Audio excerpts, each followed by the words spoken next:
Le Blackout, le Big One, la guerre de Gog et Magog, le projet Bluebeam, Armageddon, on va parler de tout ça. Ça va être tendu de tout vous expliquer en détail, donc posez-moi vos questions en commentaire. J'essaierai d'y répondre au mieux et le plus vite possible. Et dites-moi si vous voulez que je fasse un live là-dessus pour approfondir tout ça. Du coup, on commence par le Blackout. Petite intro pour se mettre dans le bain. Qu'est-ce qui se passe? On signale une énorme panne de courant. Toute la côte est des États-Unis est privée d'électricité. La vache, c'est flippant. Filme avec ton téléphone. C'est pas vrai. Et ça tweet dans tous les sens. Twitter va exploser. Ils disent qu'il y a une panne sur toute la côte est. New York n'a plus d'électricité. Ce truc est peut-être beaucoup plus gros que je ne le croyais. Selon des informations non confirmées, les transformateurs électriques seraient en feu. Oh mon Dieu, Ça devient sérieux. ne restons pas là.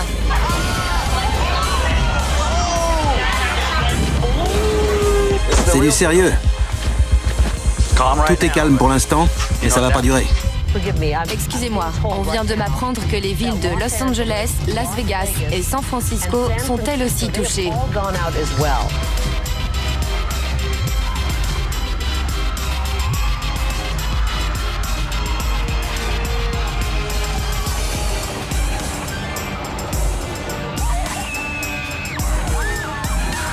On dirait un film d'horreur.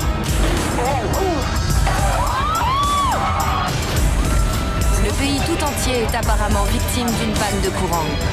Une panne d'électricité colossale. D'une ampleur encore jamais vue.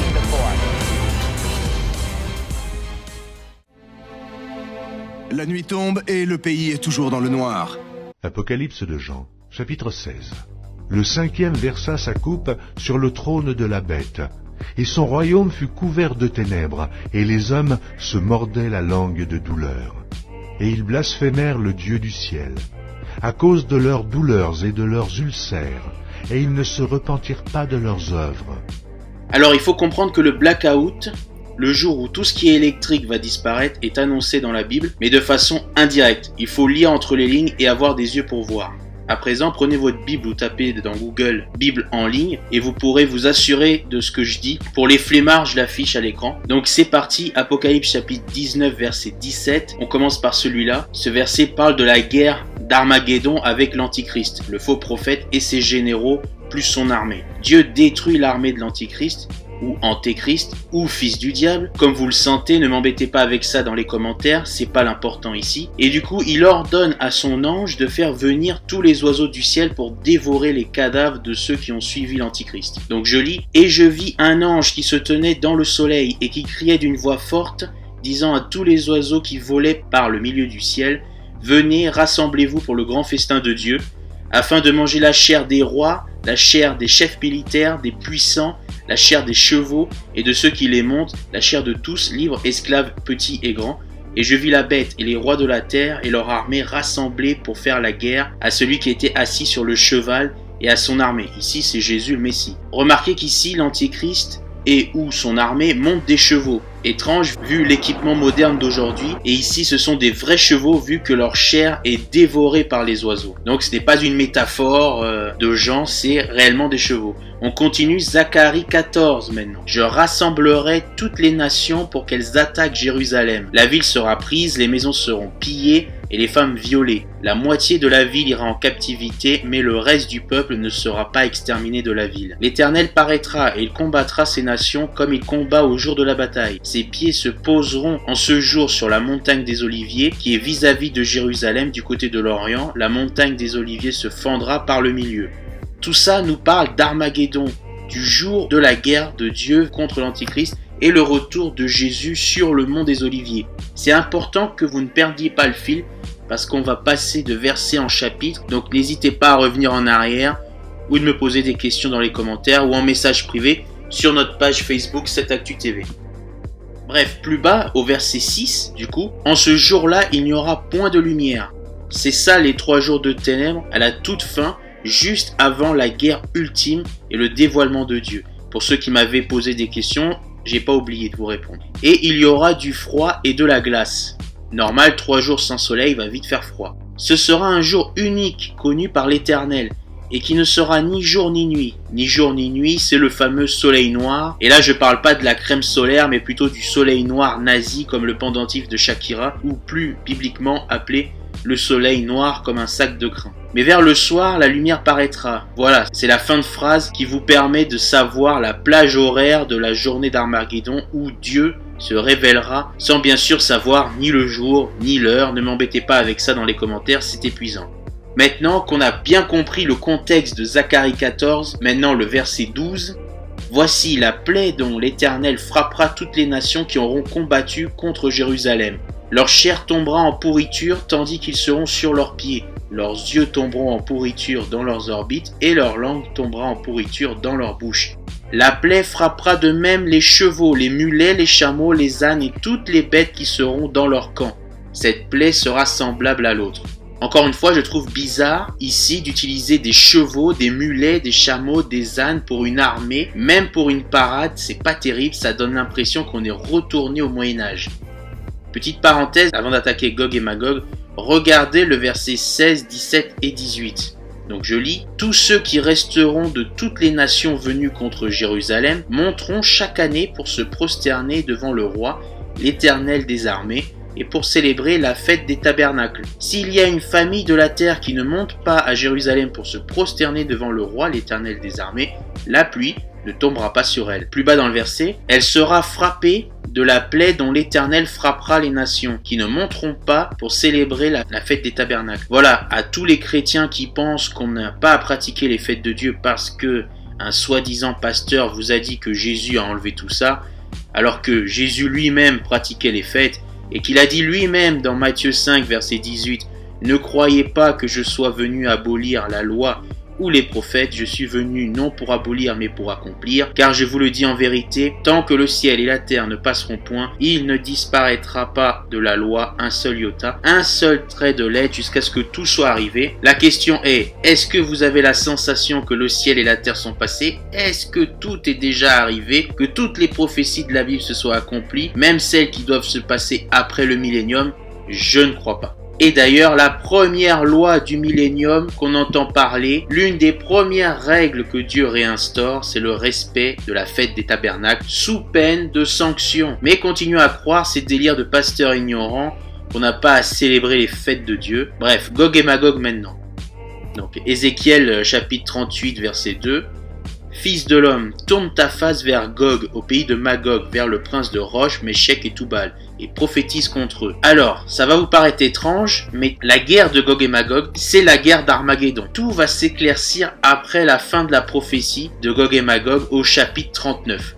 Plus bas, au verset 4, « Je t'entraînerai et je mettrai une boucle à tes mâchoires et je te ferai sortir toi et toute ton armée. Chevaux, cavaliers, tous vêtus magnifiquement. Troupes nombreuses portant le grand et le petit bouclier, tous maniant l'épée. » Là, ça devient très limpide. Les mecs n'ont plus que des épées et des boucliers. Fini les fusils d'assaut. Et c'est pas du tout une métaphore. Parce que là, la Bible va le dire dans le chapitre suivant. On poursuit au verset 37. « Prépare-toi, tiens-toi prêt, toi et toute ta multitude assemblée autour de toi. Sois leur chef. » Donc là, c'est l'Antichrist. Mais je développerai, j'expliquerai pourquoi ensuite. Ça va s'éclaircir rapidement. Après bien des jours, tu seras à leur tête. Dans la suite des années, tu marcheras contre le pays dont les habitants échappaient à l'épée. Là, on parle d'Hitler et des survivants juifs des camps de la mort, qui auront été rassemblés d'entre les peuples, sur les montagnes d'Israël longtemps désertes, retirés du milieu des peuples, ils seront tous en sécurité dans leur demeure.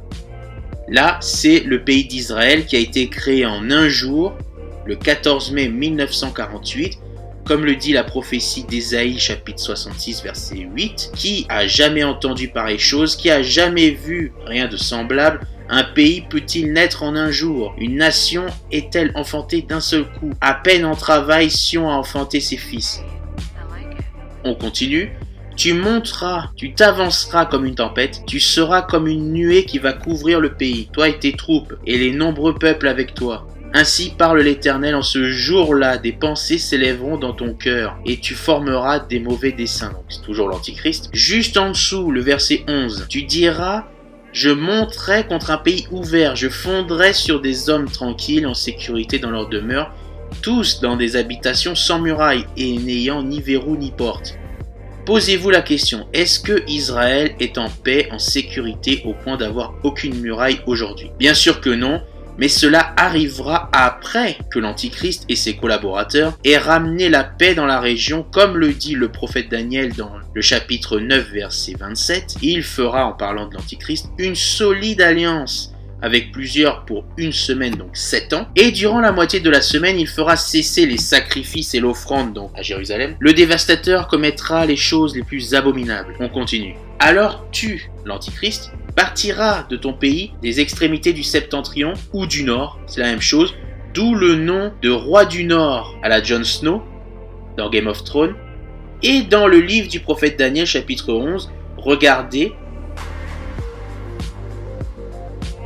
et encore le même délire de chars et de cavaliers, post-blackout, donc au verset 41, il entrera dans le plus beau des pays, ici c'est Israël car c'est un juif qui écrit, donc c'est normal que le plus beau des pays c'est sa patrie, je le rappelle parce qu'il y en a qui me font chier avec ça dans les commentaires, et plusieurs succomberont, mais Édom et Moab et les principautés des enfants d'Ammon seront délivrés de sa main. Voilà, maintenant vous savez le seul endroit où l'Antichrist ne pourra pas vous traquer. Les photos s'affichent à l'écran.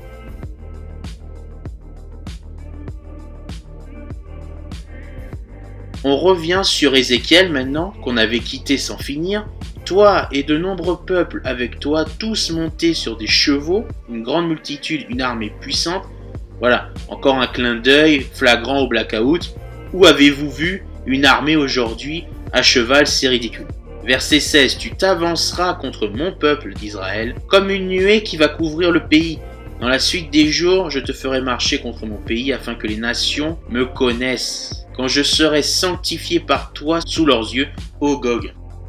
Donc, dans le délire de certains qui voient Gog et Magog avant l'Antichrist, Dieu se révèle à la terre entière et aux yeux de toutes les nations du monde, comme c'est écrit au verset 23 du même chapitre, Ézéchiel 38, c'est écrit noir sur blanc, mais ça n'empêche pas ensuite qu'un connard d'Antichrist arrive après et enfume les 3/4 de la planète. Bien sûr, c'est très logique tout ça. Arrêtez d'écouter vos pasteurs ou prêtres et commencez à prier ou jeûner et demander à Dieu qui lui seul vous révélera les choses à venir. Donc toujours Ézéchiel chapitre 38 à partir du verset 20, Dieu décrit comment cette guerre de Gog et Magog, alias Armageddon, va se dérouler. Les poissons de la mer et les oiseaux du ciel trembleront devant moi, et les bêtes des champs, et tous les reptiles qui rampent sur la terre, et tous les hommes qui sont à la surface de la terre. Les montagnes seront renversées, les parois des rochers s'écrouleront, et toutes les murailles tomberont par terre. Ça, c'est le Big One, le tremblement de terre ultime qui du coup se produira qu'au moment de cette guerre. On y reviendra. Verset 22 maintenant. J'exercerai mes jugements contre lui par la peste et par le sang, par la pluie violente et par des guerres de grêle. Comme dans l'Apocalypse, chapitre 16, à Armageddon. Regardez par vous-même. Ils les rassemblèrent dans le lieu appelé en hébreu Armageddon. Donc verset 18 maintenant. Et il y eut des éclairs, des voix de tonnerre, et tiens, un grand tremblement de terre, tel qu'il n'y en avait jamais eu depuis que l'homme est sur la terre. Un aussi grand tremblement de terre. Et maintenant on va au verset 20, toujours chapitre 16 de l'Apocalypse. Et toutes les îles s'enfuirent, et les montagnes ne furent pas retrouvées. Le Big One dont je parlais, le tremblement ultime, comme dans Gog et Magog. Verset 21 maintenant. Et une grosse grêle, tiens, voilà, comme dans Gog et Magog. Donc Gog et Magog, c'est bien Armageddon. Vous voyez que c'est les mêmes mots. C'est les mêmes mots, c'est les mêmes termes, c'est la même chose. Dont les grêlons pesaient un talent. Alors un talent, bibliquement, c'est à peu près 30-35 kilos. C'est comme dans le film Geostorm, si vous vous rappelez la scène. Donc les grêlons pesant un talent tomba du ciel sur les hommes, et les hommes blasphémèrent Dieu à cause du fléau de la grêle. Et maintenant on va parler du Big One final. Il n'y a pas que dans Gog et Magog et l'Apocalypse qui en parle, mais aussi Ésaïe 24. Donc Ésaïe 24, verset 19, la terre est déchirée, la terre se brise, la terre chancelle. Verset 20, la terre chancelle comme un homme ivre, elle vacille comme une cabane, son péché pèse sur elle, elle tombe et ne se relève plus. Et beaucoup de films en parlent, ces élites savent ce qui va arriver et ne vous le cachent même pas. Si vous voulez avoir un aperçu de ce Big One destructeur qui détruira toutes les constructions humaines sur la terre, regardez.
ça se prépare, ça arrive en Nouvelle-Zélande.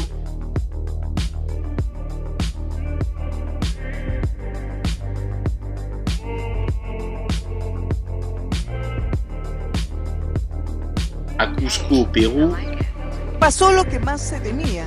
Falla geológica localizada en la comunidad campesina Yunto en Chumbivicas, Cusco, volvió a extenderse ocasionando un desprendimiento de tierra que dejó graves daños materiales. Au Kenya, et ça se prépare, ça arrive un peu partout. On le voit en Nouvelle-Zélande, on le voit à Cusco au Pérou, on le voit au Kenya, c'est planétaire, c'est de pire en pire, ça s'accélère très vite. Je vous le dis, c'est global et ça va faire mal. Mais c'est pas pour tout de suite, il reste encore 9 ans. Je vous expliquerai ça dans ma prochaine vidéo, pas le temps d'expliquer ça ici, désolé. Revenons sur Ézéchiel et Gog et Magog, alias Armageddon, parce que tout est interconnecté, Blackout et autres. Ceci est le chapitre final de la prophétie de Gog et Magog qui s'étend sur 2 chapitres, du chapitre 38 jusqu'au 39. Et beaucoup oublient justement de lire jusqu'au bout. Donc, on est au chapitre 39, dernier chapitre de Gog et Magog. Fils de l'homme, prophétise contre Gog. Tu diras, ainsi parle le Seigneur l'Éternel, voici j'en veux à toi, Gog, prince de Roche, de Méchec et de Toubal. Je t'emmènerai, je te conduirai, je te ferai monter des extrémités du nord, et je t'amènerai sur les montagnes d'Israël. J'abattrai ton arc de ta main gauche, et je ferai tomber les flèches de ta main droite. Je vais vous le prouver que Gog et Magog, c'est bien la guerre d'Armageddon, encore une fois. Apocalypse 6, verset 2, je regardais et voici parut un cheval blanc. Celui qui le montait avait quoi? Un arc. Tiens donc, comme dans Gog et Magog. Une couronne lui fut donnée et il partit en vainqueur pour vaincre. J'espère que vous n'êtes pas de mauvaise foi et que vous acceptez la ressemblance plus que troublante, les mêmes symboles, les mêmes événements. Ici on parle du même individu, ce connard d'Antichrist, qui part vainqueur pour vaincre avec son arc et ses flèches sur son cheval blanc. À ne pas confondre avec le vrai Messie Jésus, qui lui vient aussi sur un cheval blanc, mais d'une façon bien plus glorieuse. On reprend Gog et Magog alias Armageddon, chapitre 39, mais verset 4.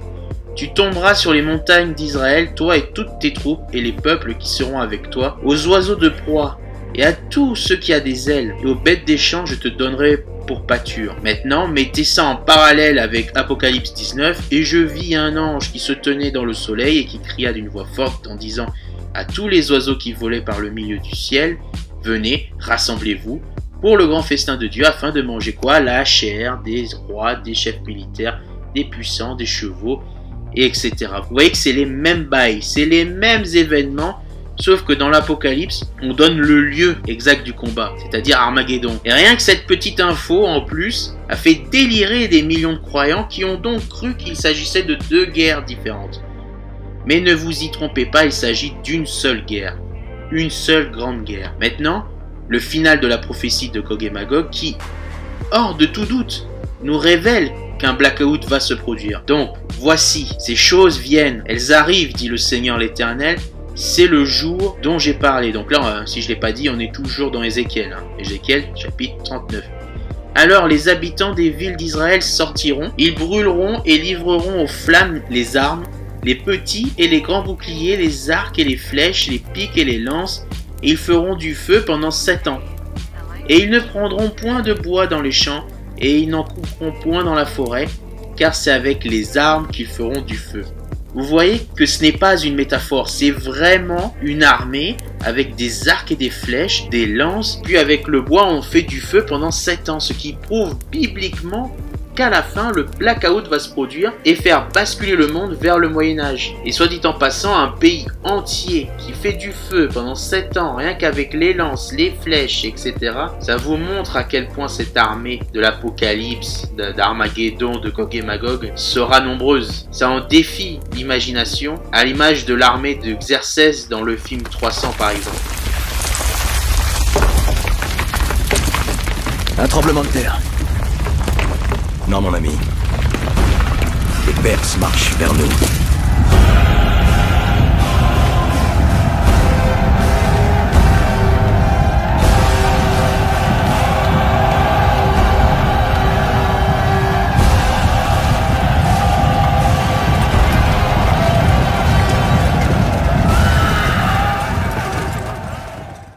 comprend du coup. En ce jour-là, je donnerai à Gog, l'Antichrist, un lieu qui lui servira de sépulcre en Israël, la vallée des voyageurs, à l'orient de la mer. Ce sépulcre fermera le passage aux voyageurs, c'est là qu'on enterrera Gog, alias l'Antichrist, et sa multitude.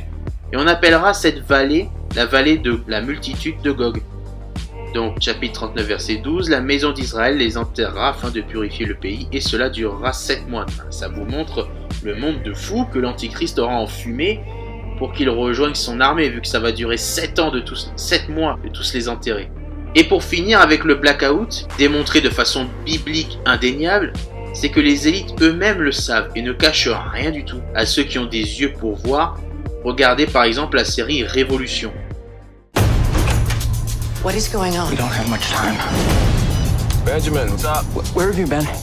It's all gonna turn off. What? It's gonna turn off and it will never, ever turn back on. What's gonna turn off? What are you talking about? Everything. Did I lose you? No. Miles.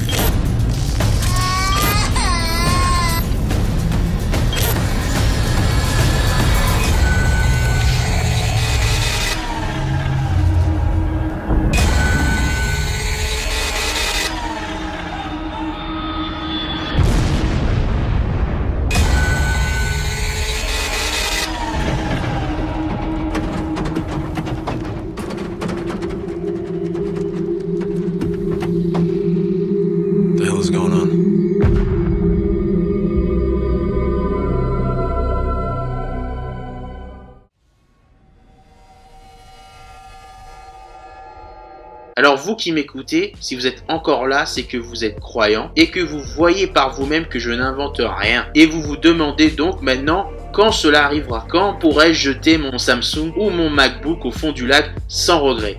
Eh bien, si j'ai bien compris la Bible, cela se passera à la toute fin des 3 dernières années et demie de tribulation, c'est-à-dire dans moins de 9 ans à partir du 14 mai 2019. Oui, vous inquiétez pas, je vous expliquerai, c'est biblique, je le sors pas de mon chapeau. Pourquoi? À la fin de la grande tribulation, juste un peu avant Armageddon, l'Apocalypse chapitre 11 nous parle des 2 témoins de la fin, qui sont Élie et Enoch, qui vont intervenir sur la terre après leur séjour au ciel, et qui vont prêcher la bonne parole contre la propagande BFMVC de l'Antichrist. Je vais vous lire. Soyez attentifs, c'est important. Je donnerai à mes 2 témoins le pouvoir de prophétiser revêtus de sacs pendant 1260 jours. Ce sont les 2 oliviers et les 2 chanceliers qui se tiennent devant le Seigneur de la terre. Si quelqu'un veut leur faire du mal, le feu sort de leur bouche et dévore leurs ennemis. Et si quelqu'un veut leur faire du mal, il faut qu'ils soient tués de cette manière. Et ils ont le pouvoir de fermer le ciel, afin qu'il ne tombe point de pluie pendant les jours de leur prophétie, et ils ont le pouvoir de changer les eaux en sang, de frapper la terre de toute espèce de plaie, chaque fois qu'ils le voudront. Quand ils auront achevé leur témoignage, la bête qui monte de l'abîme leur fera la guerre, les vaincra et les tuera. Et leurs cadavres seront sur la place de la grande ville qui a appelé dans un sens spirituel Sodome et Égypte, là même où le Seigneur Jésus a été crucifié. Des hommes, et c'est là que ça devient important, des hommes d'entre les peuples, les tribus, les langues, les nations verront leurs cadavres pendant 3 jours et demi et ils ne permettront pas que leurs cadavres soient mis dans un sépulcre. Alors là, on nous parle clairement de la télé, de YouTube, etc. Car pour que des gens de partout les voient pendant 3 jours, il n'y a qu'avec la technologie d'aujourd'hui que cela est possible. Et à cause d'eux, les habitants de la Terre se réjouiront. Voilà, les habitants de la Terre, j'insiste, de la Terre, verront cela via les réseaux sociaux ou la télé. C'est extrêmement clair. Et ils seront dans l'allégresse, et ils s'enverront des présents, donc des cadeaux, les uns aux autres, parce que les 2 prophètes ont tourmenté les habitants de la terre. Perso, je situe cet événement à Noël, à cause des cadeaux. Pensez-y, il n'y a qu'à cette occasion où on s'envoie des cadeaux. Même lorsqu'on est fou de joie après avoir gagné la Coupe du Monde, on s'envoie pas des cadeaux. Par contre, à la période de Noël, tout semble coller. Donc il faut qu'il y ait eu leur mort, et je pense très sérieusement que le blackout, c'est la 5e coupe de la colère de Dieu à la fin des temps dans Apocalypse 16, verset 10. Le 5e versa sa coupe sur le trône de la bête, et son royaume fut couvert de ténèbres. Et les hommes se mordaient la langue de douleur. Et regardez, juste avant, la 4e coupe, qu'est-ce qu'on lit? Le 4e versa sa coupe sur le soleil, et il lui fut donné de brûler les hommes par le feu. Et les hommes furent brûlés par une grande chaleur et ils blasphémèrent le nom de Dieu qui a autorité sur ces fléaux. Je vois déjà certains derrière leur écran comprendre où je veux en venir. Je m'explique pour les autres, c'est très logique, l'activité solaire s'intensifie brutalement. Du coup les hommes sont brûlés jusqu'au point ultime, puis éruption solaire massive et donc blackout. Je peux pas la faire plus simple. Et ce documentaire va vous prouver que je ne suis pas dans un délire téléévangéliste et que tout ça a de grandes chances d'arriver.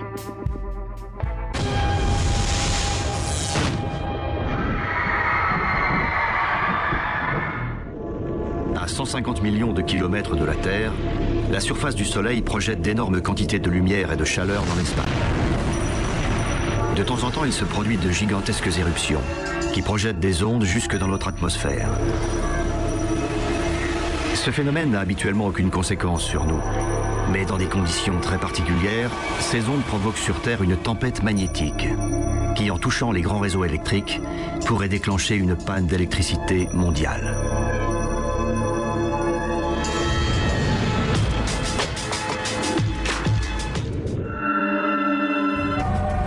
Une énorme tempête magnétique ne frapperait pas d'un seul coup, mais par étapes.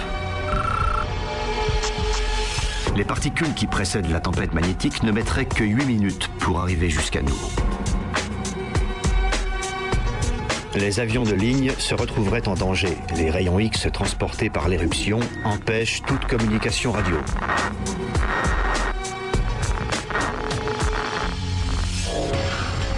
Quelques minutes à peine après l'éruption solaire, se produirait la deuxième étape, qu'on appelle une tempête de radiation, et qui peut provoquer des problèmes encore plus graves. En effet, à cause de ces radiations, tous les appareils électroniques peuvent être mis hors d'état de fonctionner. La dernière étape d'une tempête magnétique absolue serait ces immenses bulles de plasma émises par le Soleil, les CME. Elles peuvent se déplacer à très grande vitesse dans l'espace, près de 1000 km par seconde. Cependant, il est très difficile de déterminer précisément leur vitesse, leur trajectoire et leur puissance. Les États-Unis ont environ 2000 grands transformateurs, qui seraient le point faible du réseau en cas de grosses tempêtes magnétiques. Dans le monde, des dizaines de milliers d'autres seraient confrontés aux mêmes ondes destructrices. À ce jour, nous avons la capacité industrielle pour produire au maximum 100 grands transformateurs par an. C'est-à-dire qu'après une tempête magnétique absolue, il faudrait près de 10 ans pour tous les remplacer. Lorsque l'énergie de la tempête magnétique arrive, elle crée de puissants courants qui traversent le champ magnétique terrestre et qui finissent par circuler dans les réseaux électriques, en faisant sauter les transformateurs. La plus grande tempête magnétique de l'histoire provoquerait la plus importante et la plus longue panne d'électricité jamais connue. En quelques minutes, le blackout gagnerait toute la ville. Le reste des États-Unis serait également plongé dans le noir. Partout sur Terre, les lumières s'éteindraient et immobiliseraient toute activité humaine. Ça ne se produira peut-être pas pendant votre vie, mais ce n'est pas de la science-fiction. Nous savons que dans un avenir proche ou lointain, le Soleil expulsera une tempête aussi terrible que celle-là, et nous ne pourrons rien faire pour l'en empêcher. Maintenant pour finir, le projet Bluebeam. Pour ceux qui connaissent pas, c'est le projet qui vise à faire croire au monde entier une fausse arrivée des extraterrestres grâce à des hologrammes très réalistes couplés à plein d'autres technologies top secrètes de pointe pour mieux enfumer les gens. Maintenant que les présentations sont faites. Ah, et pour ceux qui parlent pas chinois, voici un résumé. Le 7 octobre 2015, dans la ville de Foshan, dans la province du Guangdong, en Chine, un bien mystérieux spectacle a été offert aux habitants de la région. Au-dessus de leur tête, est apparue une étrange ville flottante, constituée d'immenses buildings. Étonnamment, quelques jours plus tard, cette même ville a été une nouvelle fois observée par des habitants de la province du Jiangxi, durant plus d'une demi-heure. Bien que l'origine de la ville demeure aujourd'hui une énigme, les météorologues ont fait valoir qu'il pouvait s'agir d'une illusion d'optique, connu sous le nom de Fata Morgana, soit un phénomène optique qui résulte d'une combinaison de mirages qui fait une perturbation des rayons lumineux, au passage à travers un gradient thermique dans l'atmosphère. À savoir que même si ce phénomène n'est que très peu courant, il n'en demeure pas pour autant unique. Alors que cette explication en ravit plus d'un, d'autres n'en croient pas un traître mot, et ont déclaré qu'il s'agissait en réalité de l'apparition d'un univers parallèle qui se serait matérialisé un instant dans notre monde. Pour ma part, je pense plutôt que c'est un hologramme, dû au projet Bluebeam, qui a été testé dans cette ville très peuplée, pour observer la réaction de la population face à cette apparition. Je vous laisse en juger par vous-même et je vous dis à très bientôt. Du coup, allons faire un tour dans Apocalypse 12, verset 7. Et il y eut une grande guerre dans le ciel. Michael et ses anges combattirent contre le dragon, et le dragon et ses anges combattirent. Mais ils ne furent pas les plus forts, et leur place ne fut plus trouvée dans les cieux. Et il fut précipité, le dragon, le serpent ancien, appelé le diable et Satan, celui qui séduit toute la terre. Il fut précipité sur la terre, et ses anges furent précipités avec lui. Voilà le vrai but du projet Bluebeam. L'objectif principal n'est pas d'introduire l'Antichrist comme chef du monde, parce qu'à ce passage des Écritures, il est déjà, depuis pas longtemps certes, mais il est déjà le grand patron. La finalité du projet Bluebeam, c'est d'introduire ces anges déchus qui se font botter le cul par Michael et qui sont dégagés vers la terre hors des cieux. Et pour pas que les moutons athées du monde entier comprennent l'ampleur de l'événement biblique qui se déroule sous leurs yeux. On va donc leur faire croire que c'est des aliens qui débarquent d'une autre galaxie et qu'au passage ils nous ont créés. Et les athées et autres pigeons goberont tout ça. Croyez-moi, les gens aujourd'hui sont complètement fracassés par la télé. Ce sont presque des animaux, des homo sapiens comme le dit Rorschach. C'est effrayant à regarder. Oui, cette personne lèche bien le siège des toilettes d'un avion pour le mettre sur Twitter. C'est terrible.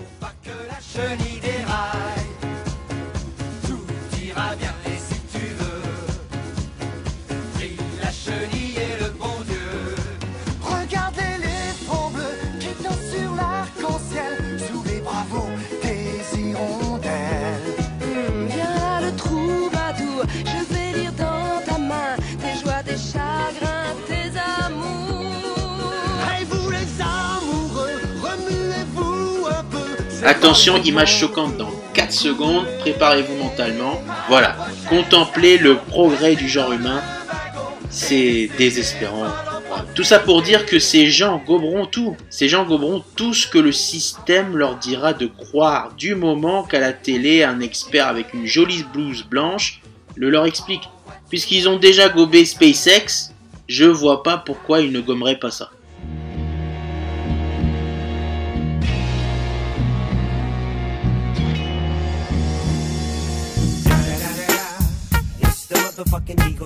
Snoop Dogg.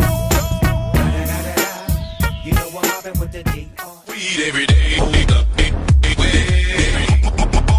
Smoke weed every day.